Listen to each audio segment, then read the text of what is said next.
మేము వెళ్తే ఎందుకు మీరు అలా అడ్డుకుంటున్నారు నాకు అర్థం కాలేదు. ప్రజాస్వామ్యంలో రైతుల కోరిక మేరకు వారి సమస్యలు తెలుసుకోవడం కోసం, పరిష్కరించడం కోసం మా వాయిస్ వినిపించడానికి మాజీ ప్రజాప్రతినిధులుగా మేము వెళితే అడ్డుకోవాల్సిన అవసరం ఏంటి? ఆచి చికెన్ మసాలా సరే అడ్డుకున్నారు పో, ఏంటి దాడులు ఏంటి నాకు అర్థం కాలేదు. కార్లు పగలగొట్టారు, రాళ్లు వేశారు, కొట్టడానికి ప్రయత్నం చేశారు. ఈ క్రమంలో ఒక పెద్ద రాయి, ఇంత రాయి విసిరారు మా మీదకి. ఒక కానిస్టేబుల్ అడ్డం వచ్చాడు, వాడికి తెలియదు పాపం. Is hospitalised. ఆ రాయి ఎవరు వేశారు మీడియా అంతా చూసింది. ఆ రాయి రేపు మేము వేసామని చెప్తారు పోలీసులు. ఇది జరిగేటటువంటి విషయం. మేము రైతుల సమస్యలు తెలుసుకోవడం కోసం వెళ్తున్నాం.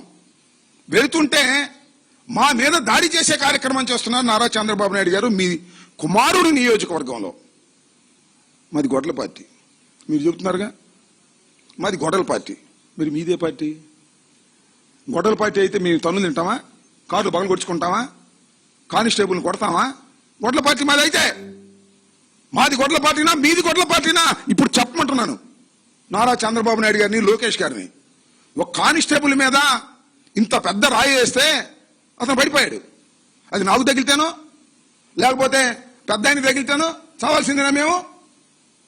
ఏమిటి దాడులను అడుగుతా ఉన్నా, నారా లోకేష్ గారిని అడుగుతా ఉన్నా, చంద్రబాబు నాయుడు గారిని అడుగుతా ఉన్నా.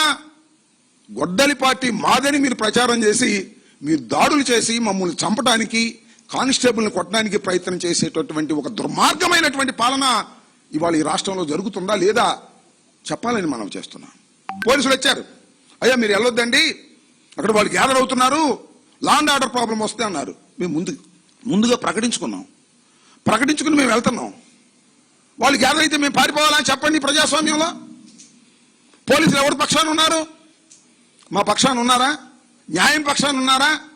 పోలీసులు, తెలుగుదేశానికి సంబంధించినటువంటి కార్యకర్తలు మమ్మల్ని కొట్టడానికి ప్రయత్నం చేసి మమ్మల్ని వెళ్ళకోకుండా నివారించేటటువంటి పరిస్థితుల్లో ఇవాళ ఈ రాష్ట్రంలో ఉందంటే ఈ రాష్ట్రం ఎక్కడికి పోతుంది? మేము వెళ్ళింది ఎవరు? కార్యకర్తలు వెళ్ళామా? అందరు లీడర్సే కదా, ఎక్స్ ఎమ్మెల్యేలు, ఎక్స్ ఎమ్మెల్సీలు, ఇన్ఛార్జీలు. మేము కార్లు వేసుకెళ్ళాము. మేమే రాళ్ళు తీసుకెళ్లేదు, కర్రలు తీసుకెళ్లేదు, మా సైన్యాన్ని వెంట పెట్టుకోలేదు, మా కార్యకర్తలు ఏమన్నా వెంట పెట్టుకోలేదు. ఆచి చికెన్ మసాలా.